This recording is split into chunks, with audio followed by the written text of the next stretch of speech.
We feel, therefore it is. This is the human condition. It's ironic because when we feel like hitting somebody, we are aware that this is not good, and a mature person will change their perception of the situation. But when we have feelings that are more abstract, when our feelings are about things that we learned as a child, or our feelings are concerned with sexual behavior or some reasonable facsimile, suddenly we think they are paramount. They are not paramount. They do not have to be obeyed. What this talk is about is the subject of your own personal emotional rescue.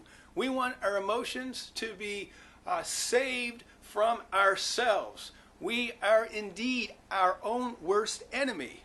5 dynamics. 1, we feel. Okay? We all do that. There's nothing wrong with that. I don't care what you're feeling. It's perfectly normal. There's nothing wrong with that. Secondly, we process. How do we process our feelings? Well, we process them by acting upon them. We process them by denying them. We process them by embracing them. We process this by confessing them. There's a plethora of ways which we, in fact, can process our feelings. Thirdly, we make a conclusion. Okay? Hopefully, the conclusion is a good conclusion. It may not be. That's why we have stage number 4. We add humility to our conclusion. Our conclusions are up for negotiation. Humility allows us, it takes us to the place where we can see all things. Maybe not perfectly, and everybody is going to have blind spots. That's why we need community. That's why we need each other.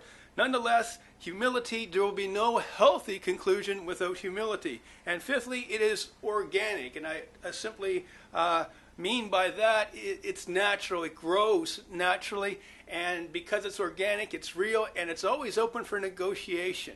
Your life, most dynamics, most aspects of your life should be open for renegotiation.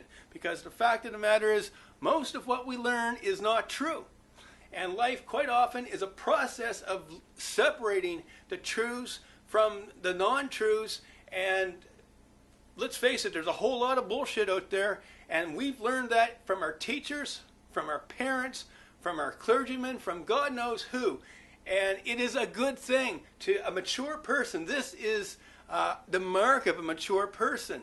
They learn that they've learned a lot of bad material. And it's time to unlearn that material. So we feel, we process, we make conclusions, we add humility, and it becomes organic. Feelings are like stones in the river. There's nothing wrong with a stone in the river. However, what has to happen is the river has to be clean. It has to be clean. It has to be, you got to be able to see the bottom and see the stone, so you can look at the stone and understand the stone and allow it to have a proper place in your life. Again, I cannot state this enough. There's nothing wrong with any feeling. They're all okay. But a pure heart, a life that is led by love, and if you live a life of love, your heart will become pure and pure by the day, and you will see the stones on the bottom of the river more specifically by the day. Our emotions have to be rescued. Left on their own initiative, they will do damage. I want you to have your own personal emotional rescue. This is the Love Guru, Stu Strang. Have a nice day.